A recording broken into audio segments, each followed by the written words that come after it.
बहुत समय पहले की बात है। एक राज्य था जिसका नाम बेवकूफपुर था। इस राज्य का राजा राजा लटपट सिंह था। राजा का दिमाग बाकी राजाओं से जरा हटकर था, मतलब बिल्कुल ही उल्टा। लोग उसे पागल राजा कहते थे, लेकिन किसी की हिम्मत नहीं थी कि उसके सामने ऐसा बोले, क्योंकि राजा को गुस्सा बहुत जल्दी आता था। और जब आता था तो वह ऐसी ऐसी अजीब हरकतें करता कि लोगों के होश उड़ जाते। एक बार राजा ने ऐलान किया कि अब से पूरे राज्य में किसी को भी सीधा चलने की इजाज़त नहीं होगी। हर आदमी को टेढ़ा चलना पड़ेगा। अगर कोई सीधा चलता पकड़ा गया तो उसे सज़ा मिलेगी। मंत्री, सिपाही, बच्चे, बूढ़े सब टेढ़े चलने लगे।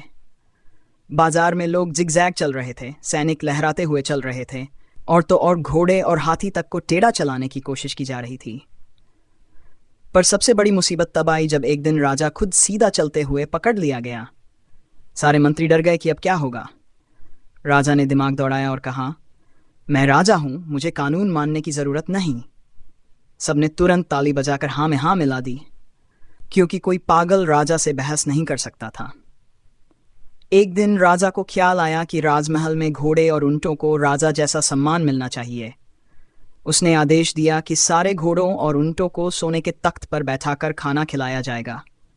घोड़े और ऊंट राजा बनकर बैठे और उनके सामने चांदी की थालियों में घास और चने परोसे गए। लेकिन जैसे ही उन्होंने खाने की कोशिश की, तख्त उलट गए और पूरा महल अस्त व्यस्त हो गया। राजा बहुत खुश हुआ और चिल्लाया, वाह, कितना मनोरंजक नज़ारा है।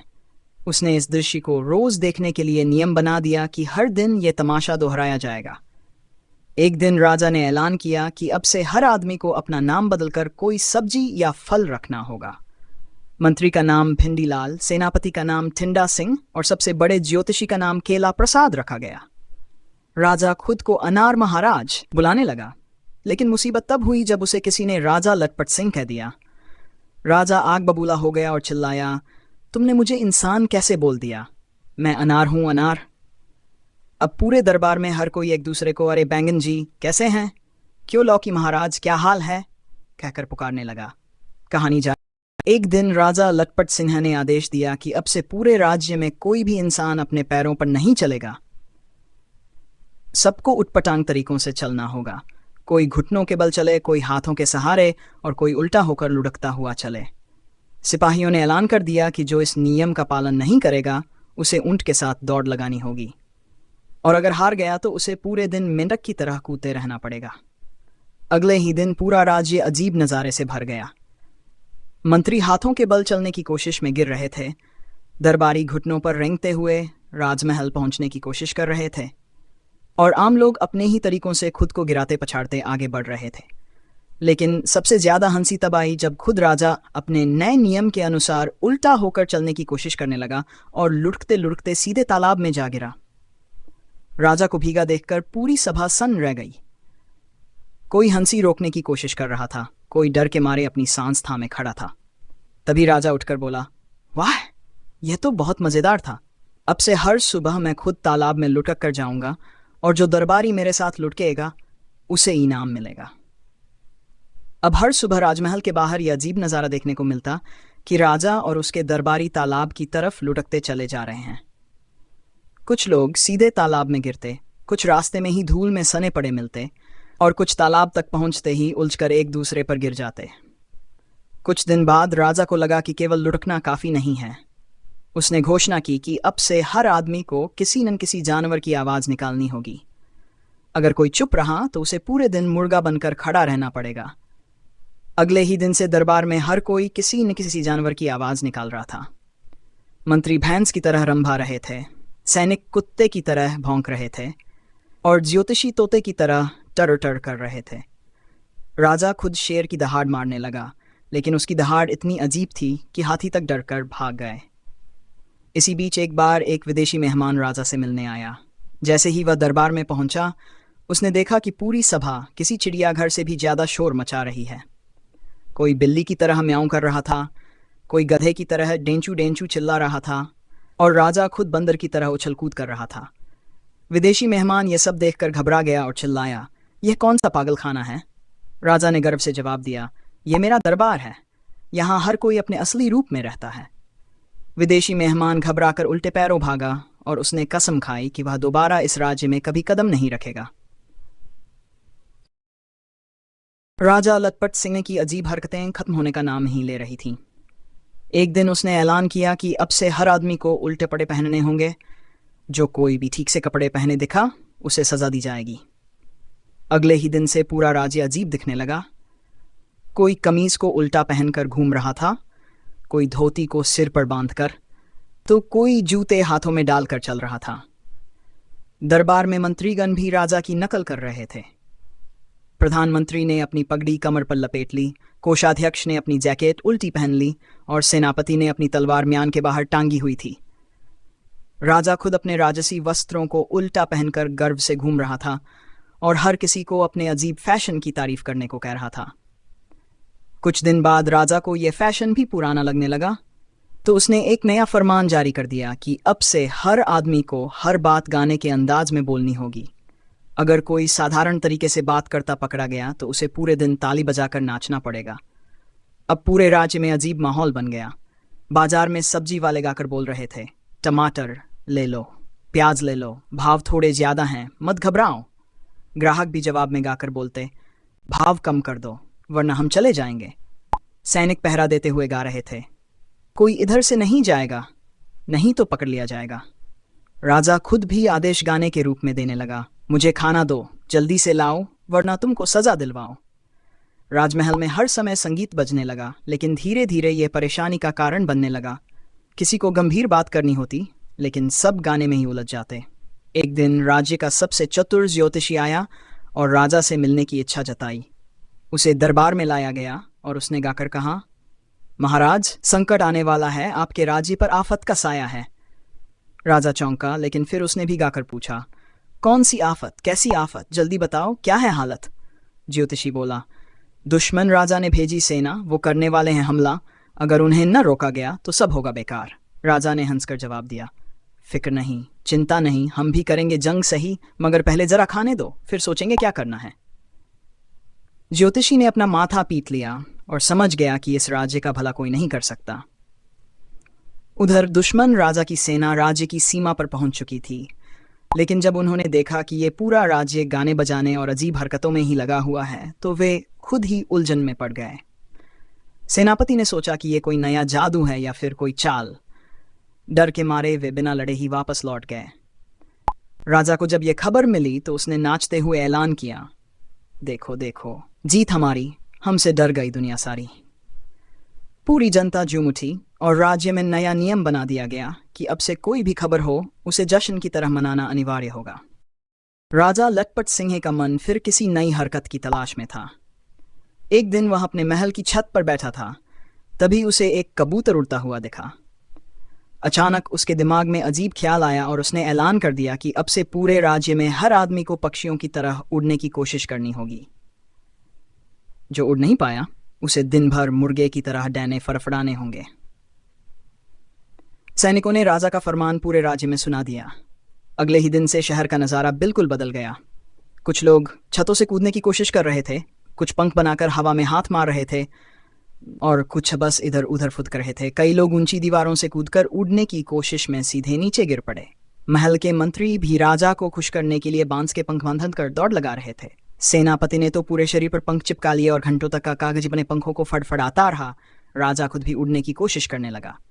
उसने अपने दर्जी को बुलाकर सोने के पंख सिलवाया, उन्हें पहनकर महल की सबसे ऊंची मीनार पर चढ़ गया। दरबारियों ने डर के मारे आंखें बंद कर लीं, लेकिन राजा ने बिना सोचे समझे छलांग लगा दी। वह धड़ाम से नीचे गिरा और सीधे महल के तालाब में जा गिरा। पानी में डूबते उतराते हुए वह चिल्लाया, वाह, मैं उड़ तो नहीं पाया मगर तैर जरूर लिया। राजा की यह हरकत देखते ही सभी दरबारी तालाब में कूद गए और तैरने लगे। कुछ डूबने लगे तो सिपाहियों को रस्सी डालकर उन्हें बचाना पड़ा।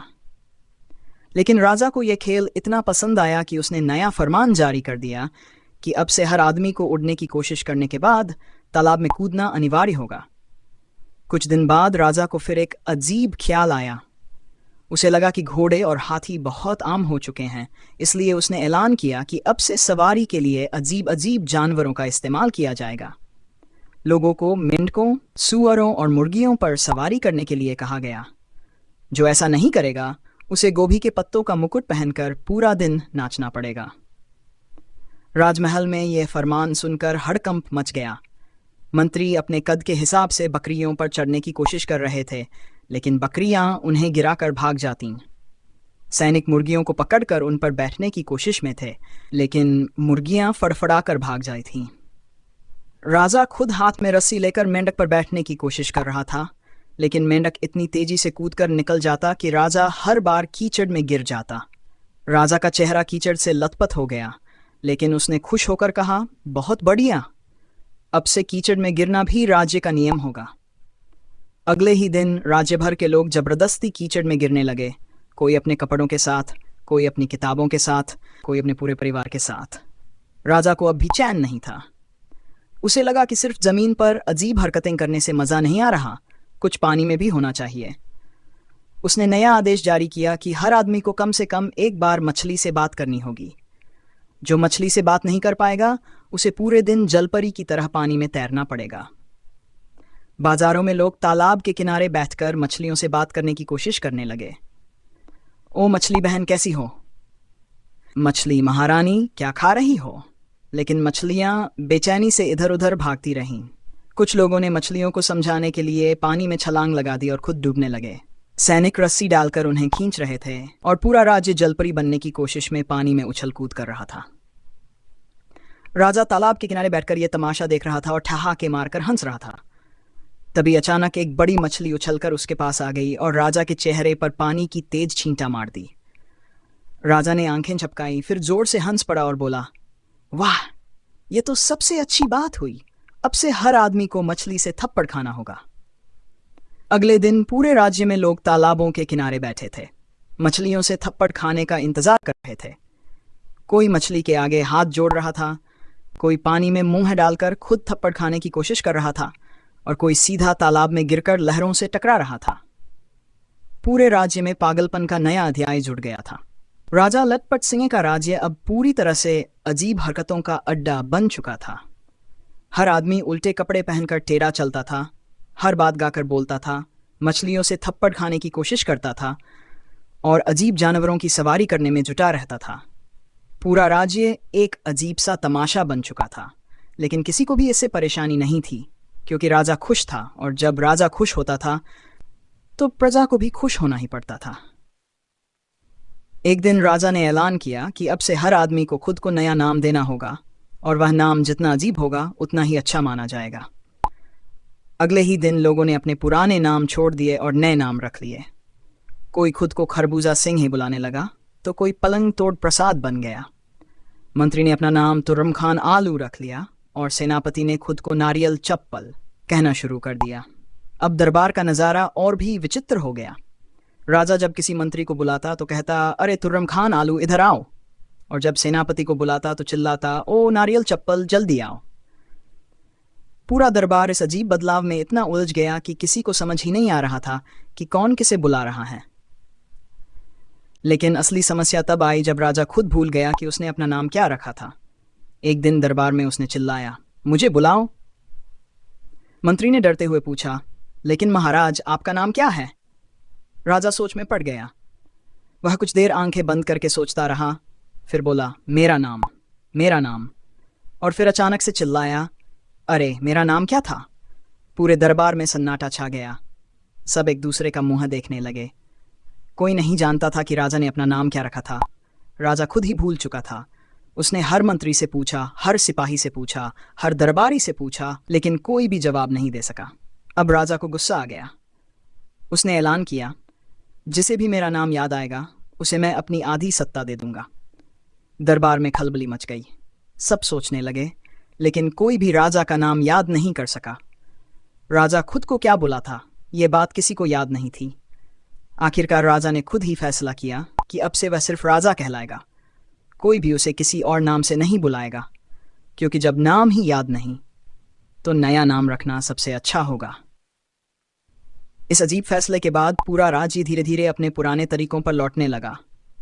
लोगों ने उल्टे कपड़े पहनने बंद कर दिए, जानवरों की अजीब सवारी छोड़ दी और मछलियों से थप्पड़ खाने की कोशिश भी बंद कर दी। धीरे धीरे राज्य फिर से सामान्य होने लगा।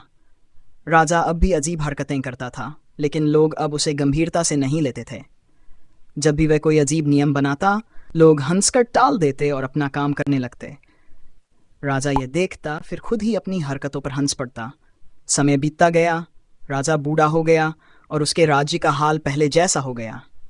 लेकिन लोग आज भी उसकी कहानियां सुनाकर हंसते थे और कहते थे, ऐसा पागल राजा दुनिया में दोबारा कभी नहीं हुआ।